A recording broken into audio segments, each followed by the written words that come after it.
আসসালামু আলাইকুম সুপ্রিয় বন্ধুরা, জানিয়ে দিব কুয়েত প্রবাসী সহ বিভিন্ন দেশের প্রবাসীদের জন্য বড় ধরনের দুঃসংবাদ। এছাড়াও জানিয়ে দিব কুয়েত প্রবাসীদের নাগরিকত্ব বাতিলের আপডেট। শুরুতেই জানিয়ে দিব কুয়েত প্রবাসীদের ভিসা টিকিটের দাম কি পরিমাণ এ সংক্রান্ত আপডেট।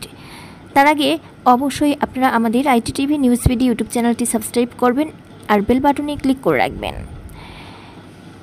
50,000 মানুষের নাগরিকত্ব বাতিল করল কুয়েত সরকার। এ সংক্রান্ত জানিয়ে দিচ্ছি বিস্তারিত। সম্প্রতি প্রায় 50,000 মানুষের নাগরিকত্ব বাতিল করেছে কুয়েত। দেশটির প্রথম উপপ্রধানমন্ত্রী ও স্বরাষ্ট্র শেখ ফাহাদ ইউসুফ সৌদ আল সাবাহ এ তথ্য জানিয়েছে। তিনি জানান, কয়েকটি দেশের সমন্বয়ে মাধ্যমে বহু প্রতারক শনাক্ত করা হয়েছে। স্বরাষ্ট্রমন্ত্রী বলছে, কুয়েতে সব নাগরিকত্বের নথি পর্যালোচনা করা হচ্ছে। এমনকি বর্তমান থেকে শুরু করে সাবেক সাংসদ ও মন্ত্রীদের এই তদন্তের আওতায় রাখা হয়েছে। সোমবার আমিরাত ভিত্তিক সংবাদ মাধ্যম দ্য ন্যাশনাল জানিয়েছে, এই অভিযান মূলত সেই সব বিদেশিদের লক্ষ্য করে পরিচালিত হচ্ছে যারা অবৈধভাবে কুয়েতের নাগরিকত্ব নিয়েছেন। 1 বছরেরও বেশি সময় আগে কুয়েতের নাগরিকত্বের জন্য গঠিত সর্বোচ্চ কমিটি এ সকল মামলা যাচাই করার সিদ্ধান্ত নিচ্ছে।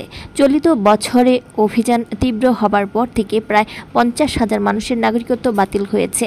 স্বরাষ্ট্রমন্ত্রী আরও জানান, শীঘ্রই নতুন ইলেকট্রনিক জাতীয়তা সনদ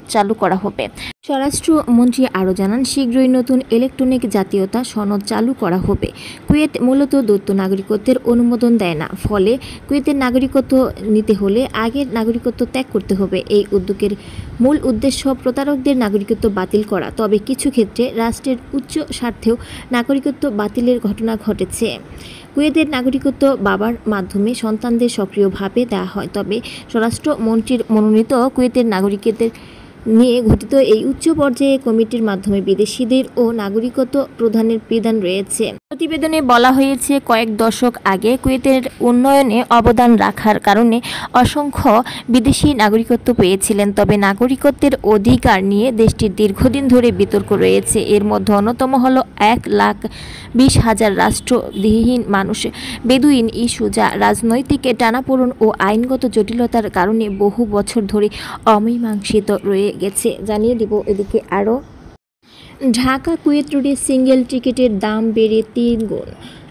অন্যান্য দেশের শ্রমিকরা ভিসা পাবার পর 1 থেকে 2 মাসের মধ্যে কুয়েতে প্রবেশ করলেও ভিন্ন চিত্র বাংলাদেশি শ্রমিকদের ক্ষেত্রে। ভিসা পাবার পর দেশে মেডিকেল সেন্টারে হয়রানি ও ম্যান পাওয়ার চক্করে পড়ে ভিসার মেয়াদের শেষ মুহূর্তে দেওয়া হচ্ছে পাসপোর্ট জরুরি কাগজপত্র।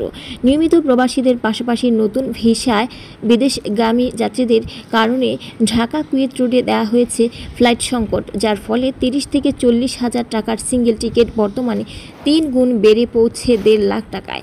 নতুন ভিসার 3 মাস মেয়াদ থাকা সত্ত্বেও এজেন্সিগুলো ভিসা মেয়াদ শেষ হবার 1 সপ্তাহের মধ্যে যাত্রী পাসপোর্ট সহ জরুরি কাগজপত্র ডেলিভারি দেওয়া হয়।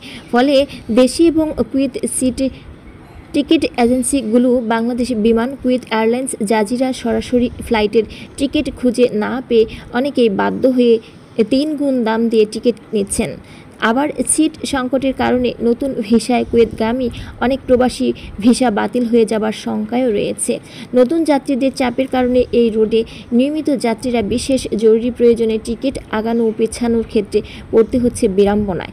নতুন ভিসায় বিদেশগামী যাত্রীদের স্বজনরা দেশের বেকারত্বের চাপ কমাতে মেডিকেল হয়রানি বন্ধ, ভিসা প্রসেসিং দ্রুত করার, টিকিট সিন্ডিকেট বন্ধের দাবিও জানান তারা।